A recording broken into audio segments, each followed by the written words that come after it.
appétit pour commencer cette revue de presse avec un portrait trouvé sur lemonde.fr et repiqué du Guardian. Portrait de Molly Schuler, mangeuse de compétition. Alors évidemment, elle est américaine, elle gagne sa vie, Molly, avec les concours de bouffe. Non, pardon, alimentation sportive, on dit officiellement.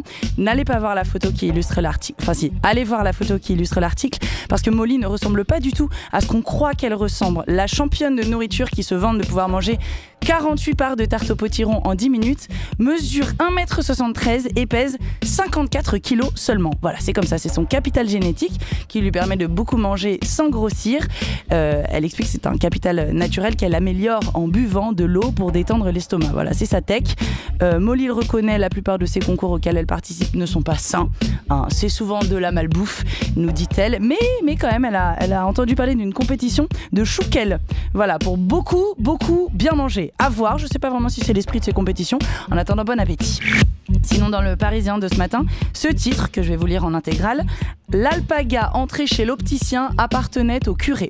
Voilà, donc fin du suspense. On sait enfin qui est le maître de ce camélidé qui, le 18 janvier dernier, avait déboulé chez un opticien du Morbihan, en passant par les portes automatiques vitrées, comme tout le monde. Sabactani, c'est son nom, à l'alpaga. Et donc en fait l'animal du doyen de la paroisse du village, nous dit le Parisien, un prêtre passionné d'animaux, mais qui avait préféré ne pas trop parler de son alpaga à tout le monde pour éviter les cambriolages d'animaux. Voilà, mais là il s'avère que le lama est quand même allé s'acheter des lunettes, donc compliqué de passer inaperçu. La preuve, c'est dans le journal ce matin, page 15, à lire. Alors en vrai, bon, je vous ai lu un petit peu toute l'histoire de cet article, mais c'est cool si vous voyez la photo de Sabactani à côté des montures d'hommes. Vraiment, allez voir la photo s'il vous plaît. Sinon, il y a le portrait de Libération ce matin qui est pas mal. Pour vous qui êtes en train d'écouter cette revue de presse en vous disant mais pourquoi ? En fait, pourquoi je suis réveillée à 8h33 du matin et pourquoi j'ai ces cernes ? Alors, arrêtez de râler, s'il vous plaît, j'ai la solution. On dirait une pub, n'empêche que ça a l'air vraiment bien. À en croire la dernière page donc, de Libé qui raconte l'histoire d'un jeune génie, Hugo Mercier. J'ai remarqué les petits génies s'appellent souvent Hugo.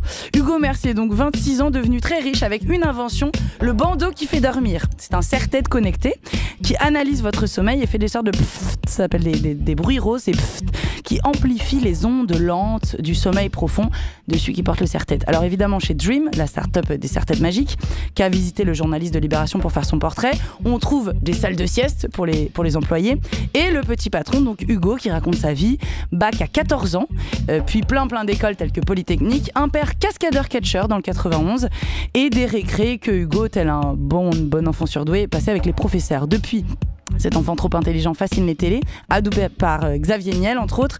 Il était Hugo au dernier CES de Las Vegas avec un super slogan « Make Sleep Great Again », détournement évidemment de Donald Trump, en qui il voit, je cite, les ravages du manque de sommeil à long terme. Voilà, donc dormez sur vos deux oreilles, les enfants. Un gamin de 26 ans veille désormais sur votre monde de Nova.